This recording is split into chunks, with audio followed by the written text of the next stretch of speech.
آپ کو خوش آمدید کہیں گے. اس وقت ہمارے ساتھ موجود ہیں جی پاکستان ریسٹورنٹ یونٹی ایسوسی ایشن کے چیئرمین عامر رفیق قریشی صاحب اور کچھ ریسٹورنٹ آنرز بھی ہمارے ساتھ موجود ہیں.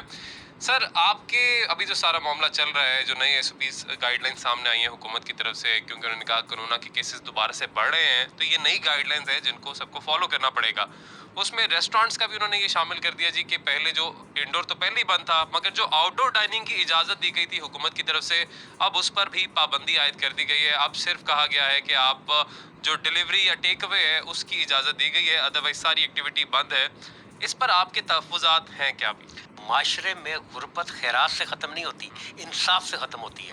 تو انصاف کی سب سے بڑی ناانصافی یہ ہے کہ میرج ہالس کو پرمیشن دی ہوئی ہے کہ 300 بندے کا آؤٹ ڈور میں وہ کھانا کر سکتے ہیں, اور ریسٹورینٹ میں آؤٹ ڈور پہ بیٹھنے کو بند کر دیا انہوں نے, جبکہ ڈائننگ پہلے سے بند تھا. تو یہ بہت زیادہ ناانصافی ہے.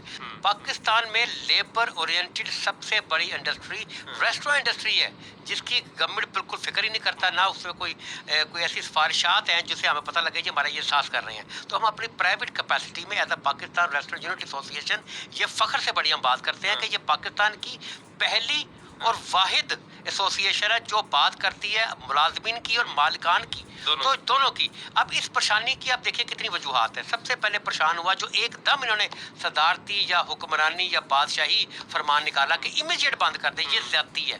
ریسٹورینٹ میں پیرشیبل آئٹمز ہوتی ہیں. آپ مجھے بتائیں آج چکن, ویجیٹیبل, فروٹس آج آئے گا تو وہ آج کنزیوم ہونا ہے. جب ان کا آرڈر آیا آگے ویکنڈ تھا, وہ سب ضائع ہو گیا, وہ بھی نقصان ہوا.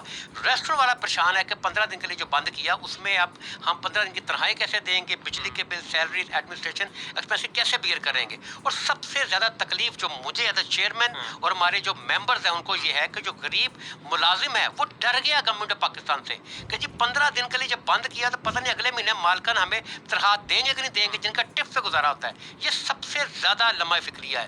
اس کے بعد دیکھیں گے جو لائٹ ایسوسی ایشن ہمارے ساتھ, جس طرح ہماری پریس کانفرنس میں دیکھا ہوگا آپ نے آج, فروٹس ویجیٹیبل ایسوسی ایشن, سی فوڈ ایسوسی ایشن, کرانہ اسٹور اور سو مینی ادر الائڈ ایسوسی ایشن ہیں, وہ اتنے پریشان ہیں, وہ صبح شام مجھے فون کرتے ہیں, آتے ہیں ہمارے پاس کہ ہم نے ادھار پہ چیزیں دی ہوئی ہیں ریسٹورینٹس کو, وہ بند ہو گئے, وہ ہمارے پیسے نہیں دے رہے, وہ بھی پریشان ہو گئے. 70-80% ریسٹورینٹ پاکستان میں کرائے کی جگہ پر ہوتے ہیں.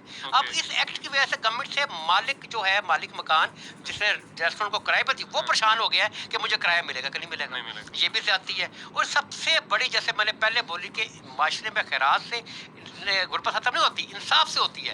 گورنمنٹ آف پاکستان نے اگر کسی پرائیویٹ بندے کو انسٹرکشن دینی ہے تو وہ اس کو منانا پڑتا ہے, جو آرڈر نکالنا پڑے گا. ان کی اپنی ذاتی گراؤنڈز بلڈنگز ہے کمرشل, جیسے پی ایچ اے ہے, جس طرح این ایچ اے ہے, پورے پاکستان میں گورنمنٹ کی پراپرٹی پھیلی ہوئی ہے, جس پہ چھوٹے بڑے درمیانے سارے ریسٹورینٹس ہیں.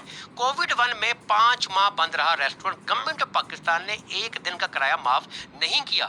یہ بہت بڑی زیادتی ہے, بلکہ جس نے کرایہ نہیں دیا اس کو بند کر دیا گیا. مطلب پہلے ہی تمام جو ریسٹورنٹ اونرز ہیں خاص طور پہ, اور ساتھ ساتھ جتنے امپلائیز جو وہاں پہ کام کرتے ہیں, وہ پہلے ہی پس رہے تھے. مگر اب جو حکم نامہ آیا ہے کہ جی کیسز بڑھ گئے ہیں, تو امیجیٹ افیکٹ کے ساتھ انہوں نے کہا کہ راتوں رات ہی, بس آج آخری دن ہے, کل سے جو ہے انڈور ڈائننگ بھی آؤٹ ڈور ڈائننگ بھی بند ہوگی. تو اس حوالے سے یقیناً کافی تحفظات جو ہے ان کے پائے جا رہے ہیں. جو ان کے کچھ ممبران بھی یہاں پہ موجود ہیں, ان سے ہی بات کریں گے.